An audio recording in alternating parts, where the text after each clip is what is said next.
आज आहे विजया एकादशी आणि ह्याबद्दल आपण आज थोडीशी माहिती जाणून घेणार आहोत. ज्योतिषशास्त्र आणि हिंदू पौराणिक कथांनुसार एकादशी सारख्या काही शुभ दिवशी चंद्रकाची आध्यात्मिक आणि भावनिक भूमिका ही महत्त्वाची असते. हिंदू चंद्र कॅलेंडरमध्ये एकादशी ही शुक्ल पक्षाच्या म्हणजेच वाढत्या चंद्राच्या तेजस्वी पंधरवडा आणि कृष्ण पक्षाचा म्हणजेच मासणाऱ्या चंद्राचा काळोख पंधरवडा हा 11वा दिवस असतो. लीप वर्ष वगळता वर्षात 24 एकादशी येतात, ज्यात एकूण 26 एकादशी असतात आणि प्रत्येक एकादशीचं स्वतःच एक महत्त्व असतं. भक्त उपवास करतात आणि त्या दिवसासाठी समर्पित काही विधी पाळून भगवान विष्णू आणि त्यांच्या अवतार भगवान कृष्णाची पूजा करतात. विजया एकादशी किंवा फाल्गुन कृष्ण एकादशी ही फाल्गुन महिन्यातली कृष्ण पक्षाच्या 11व्या दिवशी साजरी केली जाते, जी फेब्रुवारी ते मार्च दरम्यान येत असते. विजय मिळवण्याची आणि अडथळ्यांवरती मात करण्याची, यश मिळवण्याची आणि आध्यात्मिक शुद्धीची इच्छा असलेले भक्त भगवान विष्णूची पूजा करण्यासाठी उपवास ठेवतात आणि विशिष्ट विधींचेही पालन करतात. विजया एकादशीतील विजया ह्या शब्दाचा अर्थ विजय किंवा यश किंवा जय असा होतो.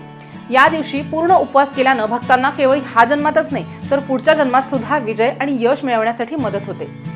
हा प्रसंग साजरा करणं सगळ्या शंका, दुष्कर्म आणि पाप दूर करण्यासाठी, विचारांची स्पष्टता प्राप्त करण्यासाठी, शिवाय अपराधीपणा दूर करण्यासाठी आणि आध्यात्मिक, भावनिक आणि बौद्धिक शक्ती वाढवण्यात सुद्धा महत्त्वपूर्ण ठरतो. या दिवसाचं प्रामाणिकपणे पालन केल्यानं तुम्हाला चांगलं आरोग्य, आध्यात्मिकता, मनाची शांती आणि तुमच्या इच्छा पूर्ण होण्यास मदत होते. एकादशीशी संबंधित उपवास करणं, विशिष्ट विधींचं पालन करणं किंवा फक्त ऐकणं आणि वाचणं यामुळे घोड्याचा यज्ञ म्हणजेच अश्वमेध यज्ञ करण्यासारखे फायदे ह्यातनं मिळत असतात. विजया एकादशीची कथा प्राचीन हिंदू ग्रंथ स्कंद पुराणात उल्लेख केल्याप्रमाणे विजया एकादशीची कथा भगवान श्रीकृष्णानं युधिष्ठिराला सांगितलेली आहे. हिंदू पौराणिक कथेनुसार पांडवांनी तीव्र दुष्काळात मदतीसाठी भगवान श्रीकृष्णाची मदत घेतली होती.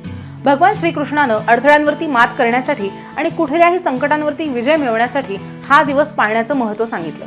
भगवान राम म्हणजेच विष्णूंचा अवतार, त्यांच्या पत्नी माता सीता आणि भाऊ लक्ष्मण यांच्यासह 14 वर्षांच्या वनवासात असताना रावणाने माता सीतेचं अपहरण केलं आणि ह्या असहाय्य परिस्थितीत भगवान राम यांनी मदत मागितली आणि वानरांचा राजा सुग्रीवाला भेटले.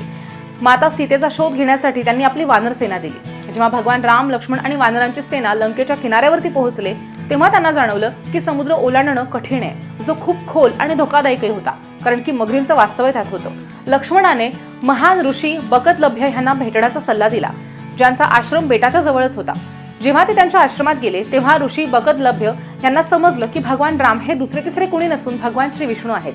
भगवान रामांची परिस्थिती ऐकल्यानंतर ऋषींनी त्यांना शुभ विजया एकादशी पाळण्याचं महत्त्व सांगितलं, ज्यामुळे समुद्र पार करण्याची आणि रावणावरती विजय मिळवण्याची खात्री होईल आणि त्यांनी त्या दिवशी करण्याच्या विधींचं सुद्धा वर्णन केलं. भगवान रामांनी सूचनांचं पालन केलं, यामुळे त्यांना केवळ समुद्र पार करण्याचंच नव्हे तर शक्तिशाली रावणाचा पराभव करण्यासाठी आणि सीता मातेला परत आणण्यासाठी सुद्धा मदत झाली. विजया एकादशीला कोणत्या विधी करायच्या आहेत त्याची माहिती सुद्धा आपण आता घेणार आहोत. तर हिंदू पौराणिक कथांनुसार विजया एकादशीच्या शुभवेळी काही विशिष्ट विधी पाळल्या पाहिजेत. एकादशीच्या 1 दिवस आधी म्हणजेच दशमीच्या आधी सोन्याचे, चांदीचे, तांब्याचे किंवा मातीचे भांडे घ्यायचे, त्यामध्ये पाणी भरायचं आणि ते आंब्याच्या पानांनी सजवायचे.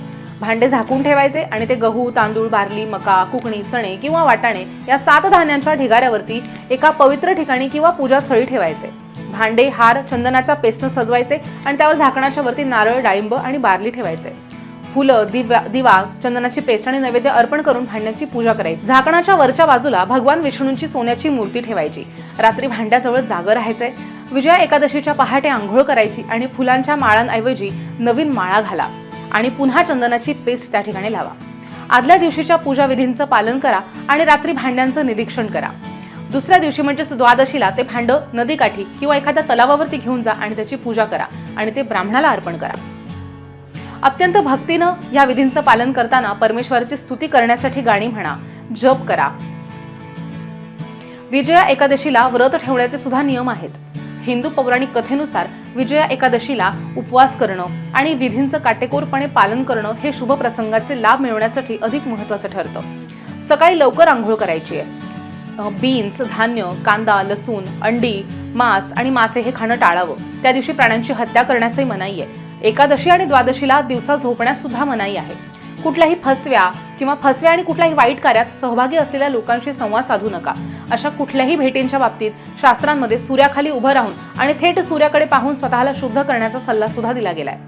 एकादशी आणि द्वादशीला लैंगिक संभोगाचा सल्ला दिला जातो. द्वादशीला फक्त एकच जेवण करा. मध आणि उडीद डाळ घेणं टाळायचंय आणि शरीरावरती तेलानं मालिश करू नका. उपवास सोडण्यासाठी सात्विक आहार निवडा आणि जर तुम्ही मीठ वापरत असाल तर फक्त सेंधा नमकच वापरा. द्वादशीला दुसऱ्यांच्या घरी जेवणाचं सुद्धा टाळा. जर तुम्ही दुसऱ्या दिवशी उपवास सोडू शकला नाही तर उपवास पूर्ण झाल्याचं दर्शवण्यासाठी तुम्ही पाणी पिऊ शकता आणि तुमच्या सोयीनुसार नंतर जेवणही करू शकता. अशा प्रकारे विजय आणि यश मिळवण्यासाठी, भूतकाळातील पापांपासून मुक्त होण्यासाठी आणि चांगल्या आरोग्यासाठी आणि समृद्धीचे दरवाजे उघडण्यासाठी तुम्ही उपवास करून आणि धार्मिक विधींचं पालन करून फक्त विजया एकादशीची कथा ऐकून शुभ दिवस साजराही करू शकतात.